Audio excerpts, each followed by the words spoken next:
기도하겠습니다. 거룩하신 아버지 하나님 감사합니다.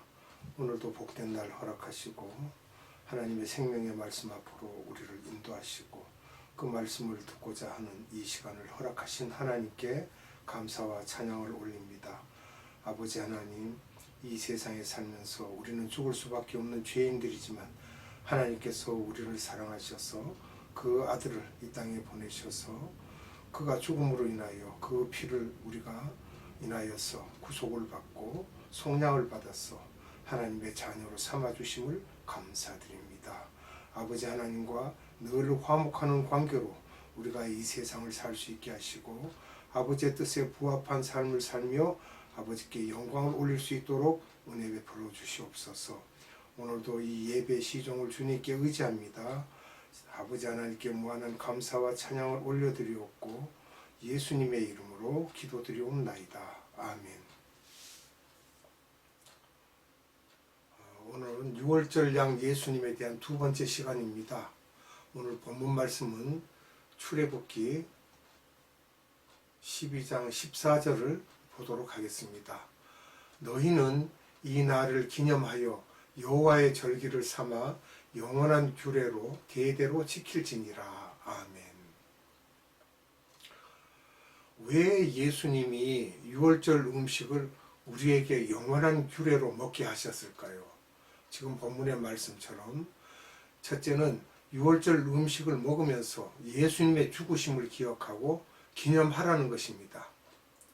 그 다음은 6월절 음식을 먹는다는 것은 예수님의 말씀을 먹는 것입니다. 무교병이죠. 누룩이 들어가지 않는 떡 또는 고기. 또 쓴나물을 먹는다는 것은 좀 성경에는 없는 말이지만 한약에서 쓴나물이 굉장히 중요한 역할을 하듯 이것은 우리 몸의 독소를 제거하는 역할을 하므로 예수님의 보혈을 의미하기도 하고 성령님께서 또 역사한다는 것도 우리가 둬야 될 것이 마음속에 생각을 해야 될 것입니다. 우리 몸의 피에 백혈구가 있어서 몸속의 병균을 잡아먹는 역할을 하므로 고기만 먹어서는 안 되고 병균을 잡아먹는 이 쓴나물이 필요하다는 것입니다. 그래서 하나님의 말씀과 성령님이 물같이 불같이 임하듯이 쓴나물은 성령님으로 이해하면 또 되겠습니다. 또 먹는다는 것은 우리 몸속에 깊이 넣어줘야 한다는 것이죠. 그리고 쓴나물을 먹는다는 건 애굽에서 종살이 하던 그 쓰디 쓴 생활을 또 기억할 수 있는 것입니다. 6월절 음식을 왜 꼭 먹어야 하는가? 아담이 죄를 지은 후 우리의 마음에 사탄의 성품이 들어와 있는데 이것을 빼야만 예수님의 지상 계명과 지상 명령을 순종할 수 있기 때문입니다. 마음의 구조는 우리 하트죠. 루시퍼의 성품을 닮았습니다. 범죄함으로 인해서 질투, 미움, 자기욕심, 탐욕, 우상성김, 쓴뿌리들이 이 모두가 루시퍼의 성품입니다. 또 그 모든 것들이 질투에서 파생됩니다. 대인관계라든지 경쟁심, 다툼, 남을 비하하고 파괴하고 편가르기 하고 거짓말, 도둑질, 속임수, 배반 등 자기 자신 스스로도 화내고 걱정하고 좌절하고 스트레스 또는 불안해하고 열등의식 등 이런 성품들은 원죄에서 파생되었기 때문에 우리 피조물들에게는 계속해서 따라다닐 수밖에 없는데 6월절 음식을 먹어야지만 이런 성품들을 빼낼 수가 있는 것입니다. 말씀의 검을 우리가 생각을 해보면 하나님의 말씀은 양날 달린 검과 같습니다. 에베소서 6장 17절을 보면요. 예리한 칼이죠.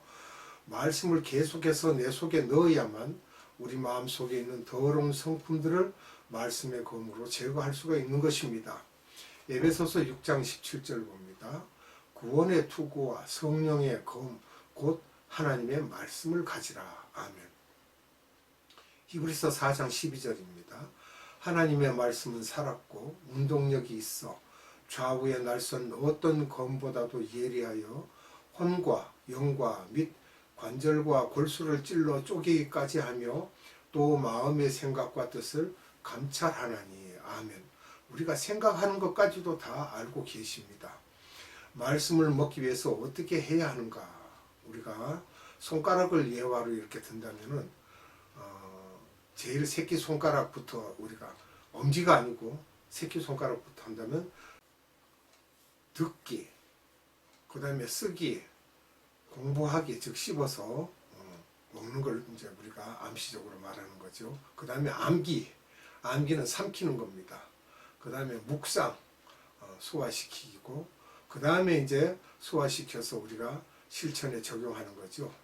에너지가 되어서 성령님의 기름 부으심은 쓴나물을 먹는 것인데, 이것 또한 우리들이 찬양 가운데 깊이 마음속으로 성령님을 모셔드려야 하는 것으로 물처럼 불처럼 아침 이슬처럼 안개처럼 단비처럼 소낙비처럼 오시기도 하므로 우리들이 찬양 가운데 마음속 깊이 성령님의 기름 부으심이 쓴뿌리가 있는 하트 깊숙이 들어오게 하다 보면 세월이 흐를수록 조금씩 변화되게 되는 것입니다.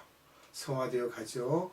예수님의 초림이 가까울 때 이스라엘 사람들이 유월절 음식을 먹지 않고 하더라도 형식적으로 하면서 무교병이 아닌 유교봉을 먹고, 고기도 흠이 없는 것이 아니라 흠이 있는 것으로 먹었다는 것은 영적으로 볼 때 오늘날 말씀을 들을 때 그 말씀 속에 잡다한 이스트들이 많이 들어가 있다는 것과 흡사 같은 것입니다.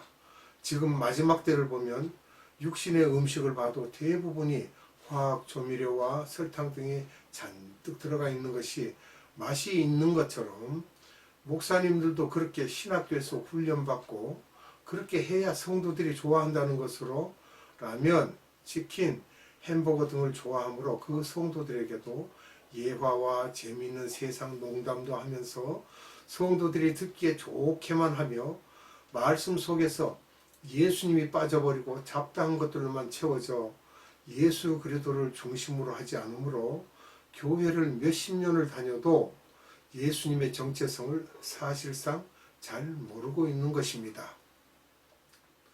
현대의 목사님들의 설교의 문제점들을 본다면요, 성경 본문과 상관없는 얘기들을 너무 많이 합니다. 예배 시작하기 전에 광고도 장황하게 합니다. 그런데 광고 시간에 광고를 하면서도 목사님 다시 또 한번 반복하기도 하고요. 그 다음에는 성경 구절을 이용해서 자기 하고 싶은 말을 하면서 성경의 본래 뜻과 맞지 않게 한다는 것입니다. 성경대로 하지 않고요. 또 자기의 하고 싶은 말을 하기 위해서 성경 구절을 짜깁기 하여 왜곡하기도 합니다. 예수님에 대한 초점이 흐려지면 성서를 단편적으로 보게 되고 성서에서 보여주는 인포메이션, 즉 정보만 수집하려고 하면서 비판적, 이성적으로만 성경을 보고 예수 그리스도가 내 속에 들어와서 그리스도와 나와의 인격적인 관계가 정립되는 것은 안 됩니다. 그래서 성경 공부가 무서운 것이죠. 사탄은요. 성경 공부를 하면서 예수님에 대한 카운슬링 스타일, 예수님의 성공, 행복, 능력 등 성서에 나오는 것들만 뽑아서 내가 세상을 살아가면서 어떻게 적용하면 가정이 행복해지고 내가 잘 살 수 있는지에 대해서 가르쳐 주므로 6월절 어린 양의 음식은 잊어버리게 되는 것입니다. 사람 잘 되는 것만 목적을 두고 하죠. 교회에 나온 이유가 무엇인가를 우리가 생각을 해야 됩니다. 자신의 문제를 해결하려고 나왔습니까? 이건 아니에요. 예수님과 내가 깊은 인격적인 만남을 갖고 그분에게 나의 마음을 다 드리는 예배를 드리기 위해 나온 것입니다. 왜냐하면 그 나라에 가서 예수님께 영광을 드리는 연습을 하기 위해 온 것입니다. 쉽게 말해서 예수님께 나의 마음을 다 드리고 영광을 돌려드리면 예수님께서는 나의 필요한 모든 것을 다 아시기 때문에 꼭 필요할 때요, 뭐 재물이든지 건강 등이지 나에게 주시는 것입니다. 원치 않아도 주십니다. 생각만 해도 주십니다.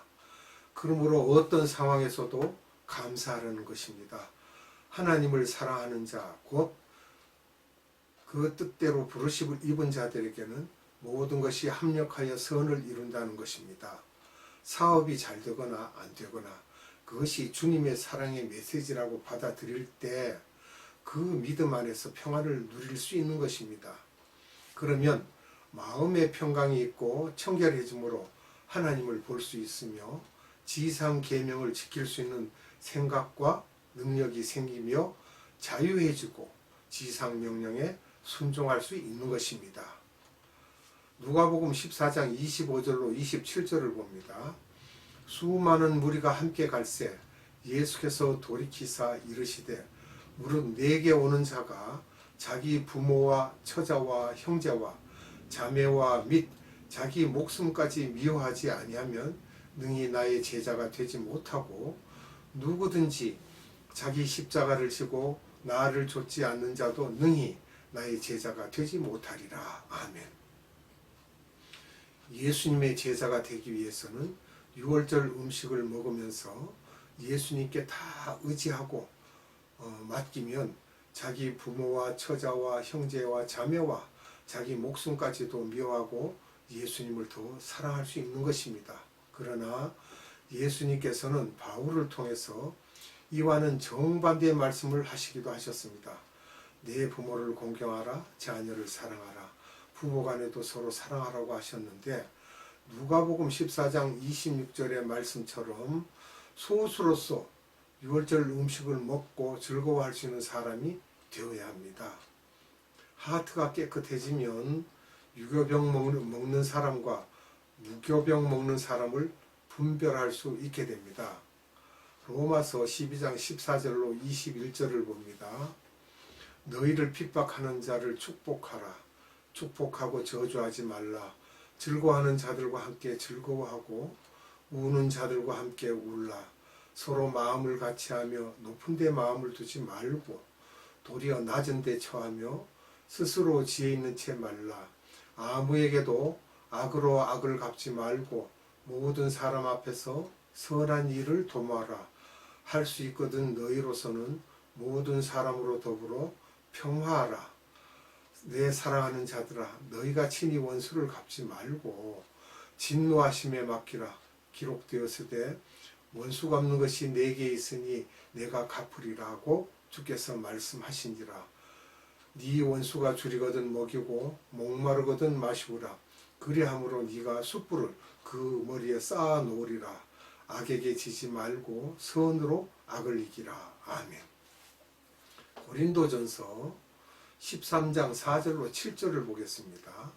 사랑은 오래 참고 사랑은 온유하며 투기하는 자가 되지 아니하며 사랑은 자랑하지 아니하며 교만하지 아니하며 무례히 행치 아니하며 자기의 유익을 굳지 아니하며 성내지 아니하며 악한 것을 생각지 아니하며 불의를 기뻐하지 아니하며 진리와 함께 기뻐하고 모든 것을 참으며 모든 것을 믿으며 모든 것을 바라며 모든 것을 견디느니라. 아멘. 사랑에 대한 말씀을 아주 깊이 있게 말씀을 하고 계십니다. 이런 넓은 마음이 되기 위하여 유월절 음식을 많이 먹어야 합니다.